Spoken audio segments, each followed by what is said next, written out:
పట్ల కార్తిక్ రెడ్డి గారు ఉన్నారు. మహేశ్వరం నియోజకవర్గం కందుకూరు మండలంలో భారీ ధర్నా కార్యక్రమం జరుగుతూ ఉంది. దానికి కేటీఆర్ ముఖ్య అతిథిగా హాజరవుతా ఉన్నారు. ధర్నాకు ముఖ్యంగా రైతు రుణమాఫీ అనేటువంటిది ఎలాంటి షరతులు లేకుండా అమలు చేయాలి అనేటువంటి అంశంతో పాటు ఎకరాకు 15,000 రైతు భరోసా ఇవ్వాలనేటువంటి డిమాండ్తో ధర్నా జరుగుతూ ఉంది. కార్తిక్ రెడ్డి గారు ఉన్నారు మాట్లాడదాం. కార్తిక్ రెడ్డి గారు, ప్రధాన ఎజెండా ఏంటి? ఆల్రెడీ గతంలో చాలా రోజుల నుంచి చెప్తా ఉన్నారు మీరు రైతు భరోసా ఇవ్వాలి, రైతు రుణమాఫీ ఇవ్వాలి. ఇంకా కొంతమందికి మిగిలే ఉంది. ఈ రోజు మంత్రి తుమ్మల నాగేశ్వరరావు మాట్లాడుతూ రైతు రుణమాఫీ అయిన తర్వాత రైతు భరోసా ఇస్తామంటారు. కొంతమంది కాలేదు మధు. దాదాపు 60 నుంచి 65% తెలంగాణ ప్రాంతంలో రైతాంగానికి రుణమాఫీ జరగలేదు. 100% రైతులకి రైతు బంధు ఈ సీజన్ రాలేదు. ఎందుకు మంత్రి గారు అబద్ధాలు ఆడుతారో నాకు అర్థమైతలేదు. కానీ తెలంగాణ ప్రజలకు సంపూర్ణంగా ఒక అవగాహన వచ్చింది.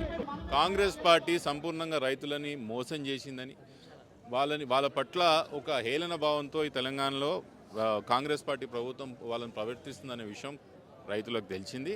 దానికన్నా స్పష్టత ఇంకా నేను ఇవ్వాల్సిన అవసరం లేదు. మంత్రి గారే కానీ ముఖ్యమంత్రి కానీ అబద్ధాలు ఆడుకోకుండా ఉంటే మంచిది. తుమ్మల చెప్తా ఉన్నారు, ఒకవైపు ముఖ్యమంత్రి ఏమో రైతు రుణమాఫీ అయిపోయిందని చెప్తా ఉన్నారు. తుమ్మల నిన్న మాట్లాడుతూ రుణమాఫీ పూర్తి స్థాయిలో అమలు చేసిన తర్వాత రైతు భరోసా ఇస్తామంటున్నారు. అంటే మీరు చెప్పగానే చెప్తున్నారు ఆ రుణమాఫీ మేము చేయము, రైతు భరోసా మీకు రాదు అని. రైతులు మీరు మాట్లాడే మాటలు విని భరోసా లేకుండా పోతున్నారు, ధైర్యం కోల్పోతున్నారు. అక్కడక్కడ ఒక బాధ కలిగే ఒక సమాచారం వస్తున్నది, రైతులు అక్కడక్కడ ఆత్మహత్యలు చేసుకుంటున్నారని. మీరు పెద్ద మనుషులు, ప్రభుత్వాన్ని నడిపే ఒక పెద్ద మనుషులు, రాష్ట్రంలో ఉన్న రైతులకి ధైర్యం ఇచ్చే ఒక పరిస్థితిలో ఉండాలి. కానీ అబద్ధాలు ఆడి కన్ఫ్యూజ్ చేసి వాళ్ళ ధైర్యం కోల్పోయి వాళ్ళ భరోసా కోల్పోయే పద్ధతి మంచిది కాదు, మానుకోవాలి. అంటే ప్రభుత్వం దగ్గర ఫండ్ లేదా, లేకుంటే మీరు అన్నట్టు రైతులను మోసం చేయదలుచుకుందా రాష్ట్ర ప్రభుత్వం? ఎందుకంటే రైతు భరోసాకి ఇవ్వాల్సిన నిధులు ఎందుకు విడుదల చేయాలి? ప్రభుత్వం దగ్గర నిధులు లేవు, ప్రభుత్వం నడిపే ఒక ఎక్స్పీరియన్స్ లేదు, ఆఖరికి పెద్ద మనసు కూడా లేదు వాళ్ళని దగ్గర తీసుకొని మాట్లాడడానికి. ముఖ్యమంత్రి 3 ఫామ్ హౌస్లు ఉన్నాయి సబితాంద్రారెడ్డి కుమారులకి, అవి కూల్చాలా లేదా అనేటువంటి స్టేట్మెంట్ చేశారు. అక్కడ 3 ఫామ్ హౌస్లు ముఖ్యమంత్రి గారు ఎక్కడ ఉన్నాయో వెతకబెట్టి దాన్ని ఆయనే కూల్చుకోమని చెప్పండి. ఎందుకు మీ ఫ్యామిలీ విషయంలోనే ఎక్కువగా పోక్ చేస్తున్నట్టుగా కనిపిస్తూ ఉంది? సభలో బయట మిమ్మల్ని టార్గెట్ చేస్తాం. ప్రజల తరఫున నిల్చొని కొట్లాడొద్దు. ప్రజలు ఆడతనాదాలు పాడుతున్నప్పుడు వాళ్ళ తరఫున నిల్చొని ఎవరు కొట్లాడొద్దు. వాళ్ళ తరఫున నిల్చొని కొట్టిన వాళ్ళందరూ కూడా ముఖ్యమంత్రికి నచ్చుతలేరు. కేసీఆర్ గారి పట్ల నిలబడి కేసీఆర్ గారు వెనుక ఉండి పోరాటోళ్ళు కూడా ఆయనకు నచ్చుతలేరు. కానీ ముఖ్యమంత్రి గారు తెలుసుకున్న విషయం ఏంటంటే అది మా బాధ్యత.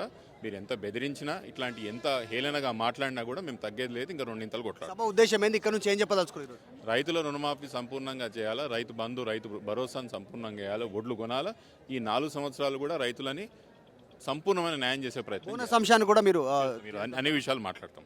ఇది రైతు ధర్నా చేస్తూ ఉన్నారు. మహేశ్వరం నియోజకవర్గం సబితాంద్రారెడ్డి ఎమ్మెల్యే ఇక్కడ, తర్వాత కందుకూరు మండలం కేంద్రంలో ఇక్కడ భారీ ధర్నా కార్యక్రమాన్ని చేస్తూ ఉన్నారు. ఎలాంటి షరతులు లేకుండా 2 లక్షల రూపాయలకి సంబంధించినటువంటి రుణమాఫీ చేయాలి. దాంతోపాటు ఎకరాకు 15,000 ఇస్తామని చెప్పారు రైతు భరోసా కింద. గతంలో ప్రభుత్వం రైతు బంధు పేరిట ఇచ్చింది, దాన్ని రైతు భరోసా కింద మార్చారు. ఎకరాకు 15,000 అనేటువంటి డిమాండ్ చేస్తూ ఉన్నారు. దాంతోపాటు 500 రూపాయల బోనస్ అంశాన్ని కూడా తేల్చాలి అనేటువంటి ఒక డిమాండ్ ఈ సభ ద్వారా, ఈ దీక్ష ద్వారా, ఈ ధర్నా ద్వారా చెప్పదలుచుకున్నారు బీఆర్ఎస్ పార్టీ. సో కేటీఆర్ ఆధ్వర్యంలో భారీ ధర్నాకి బీఆర్ఎస్ ప్లాన్ చేసింది. విడజలి శివతో మధు మల్కేడికర్, కందుకూరు. మరిన్ని వీడియోస్ కోసం ఛానల్ ని సబ్స్క్రైబ్ చేయండి. లేటెస్ట్ అప్డేట్స్ కోసం వాట్సాప్ ఛానల్ ని ఫాలో చేయండి. అండ్ లింక్ డిస్క్రిప్షన్ లో ఉంది.